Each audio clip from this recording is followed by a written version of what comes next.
Kia ora, my name is Kyla Greening. I'm a singer-musician, and this is Young, Gifted, and Brown.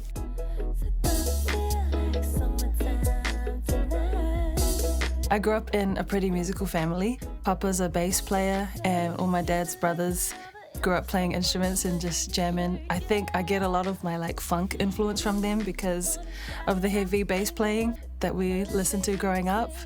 Growing up, we had to sing backup vocals for my uncles, and they wouldn't tell us the songs until we were on the mic, because they kind of have their repertoire of 300 songs. As soon as they finished the first chorus, we had to kind of memorize all the lyrics and the harmonies, and so that we could nail it by the second chorus.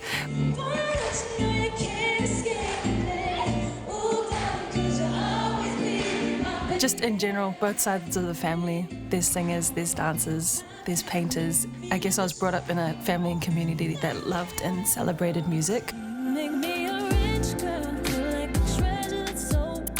My first song is Rich Girl, and I really like that song. Well, it actually took me 4 years to write from initial concept to finished song, just because I didn't realize there were so many steps involved.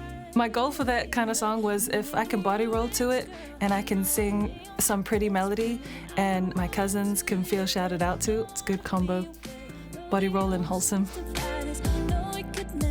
Inspiration number 1 is Stevie Wonder. And then in no particular order, Tori Kelly, India Arie, Alicia Keys, Earth, Wind and Fire, and I'd probably put Mint Condition in there as one of my favorites.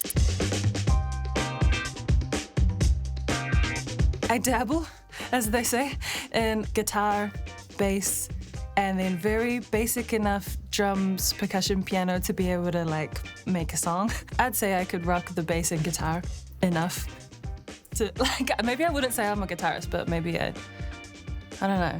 I mean, my job was a bass player at one point, so maybe I should own that a bit more. I didn't always want to be an artist per se. I also thought that you kind of had to be a tortured artist to have an edge to it, but I've actually just grown up in a really lovely family and a pretty solid support system my whole life. So I think when I owned who I was in my upbringing, I do pour a lot of that into my music, and I hope that I kind of capture a sonic photograph of that feeling so that when people listen to it, they can have a little rest maybe, and maybe be a little bit more hopeful, or maybe be a bit more in love. Good date equals food. That's it. If you start with, can I get you dinner? I love dinner. Absolutely. Can I get you some lunch? I love lunch. I think what I enjoy most about being an artist recently is the chance to be able to tell stories or capture real life moments and then paint it sonically however I want, which is cool and freeing. In the creative process, if I was to go to a studio with other people, I think the main goal is to make sure the vibe is good so that we can all jump on whatever wave happens that day musically. So I have a lot of snacks. I kind of think of it as bringing spaghetti to throw at the wall. So I try and pre-game my spaghetti with musical ideas or a lyric and see if we can all jump on, and maybe I'll find a solo time to tinker around and see if it matches together.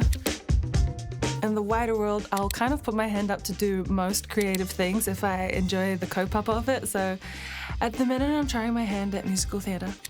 It's very hard to put down my guitar and just pick up being a vulnerable actor. You only get one shot in musical theatre for the whole stage. I can take 100 takes in the studio and it's less pressure. Rise on your silhouette, the sun's too hot. She got time to burn, I got a new spot. In the whiplash and curl, she bumping doo-wop. Eyes on the map in the world in a shoebox. I hope that people, when they listen to my music, can take a break, take a rest, and use their imagination a little bit more. Kind of just get lost in a groove when they listen to my music.